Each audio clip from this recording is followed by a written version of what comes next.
everyone was going slow and in a single lane. It was just after midnight on December 21st. Be sure to tune in tomorrow morning at 6 o'clock. News 10 NBC anchor Nikki Rudd was driving home to Livingston County after having anchored the 11 o'clock news. Next thing I know, a semi was passing, and when the road is snow covered, you can't see the lanes.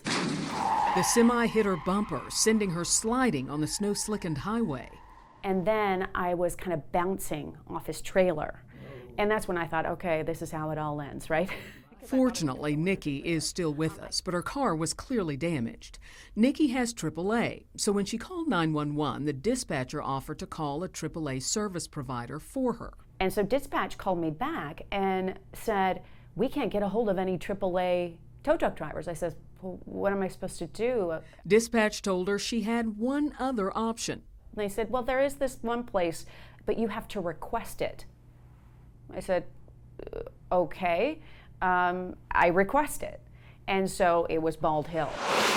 What Nikki didn't know is that Livingston County has an approved list of tow truck companies. The sheriff told me that Bald Hill is not on that list because of past billing complaints.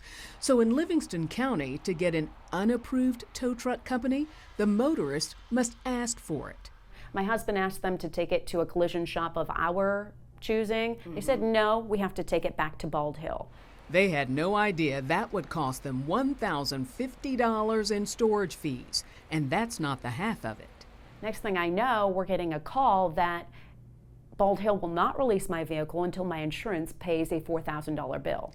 Her insurance company balked. After all, Bald Hill had charged $1,375 for a flatbed fee, $250 for accident recovery, another $250 night incentive fee, as well as a long list of $150 fees, an administrative fee, expressway fee, fuel surcharge, notification fee, gate fee, release fee, and special equipment fee. The insurance company's like, we're not paying $4,000. For days, her insurer tried to negotiate a lower price. And with each day, Bald Hill charged a $175 storage fee. Grand total, $4,837.50.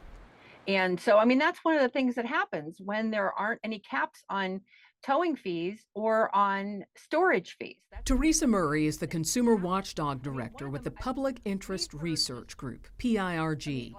In 2021, it published a study on towing laws across the country, concluding that New York's laws designed to protect consumers from predatory towing are woefully inadequate, with the Empire State having only 2 of 14 of its recommended measures in place.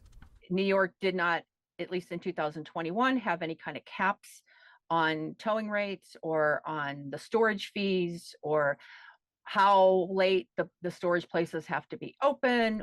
And in the last 3 years, she says nothing has changed. There are about a half a dozen states that have implemented new laws, but New York is not one of them. So I called Bald Hill with some questions.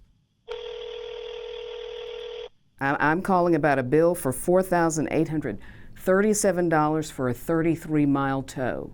The owner argued the consensual towing is not regulated in the state of New York, so he can charge what he wants. And by and large, he's right. When I reached out to the DMV, a spokesman told me DMV does not regulate the towing industry. That happens on the local level, creating a confusing collection of differing rules across the state. The last towing regulation at the state level was passed in 2010. Senator Jeremy Cooney chairs the Senate's Transportation Committee. What's your immediate reaction to a bill of more than $4,800 for a 33-mile tow? That seems outrageous. Outrageous? Perhaps, but in the absence of state regulations, perfectly legal. We need to reevaluate this. As the new chair of the Transportation Committee, I'm absolutely committed to taking a look and offering legislation that would address this issue.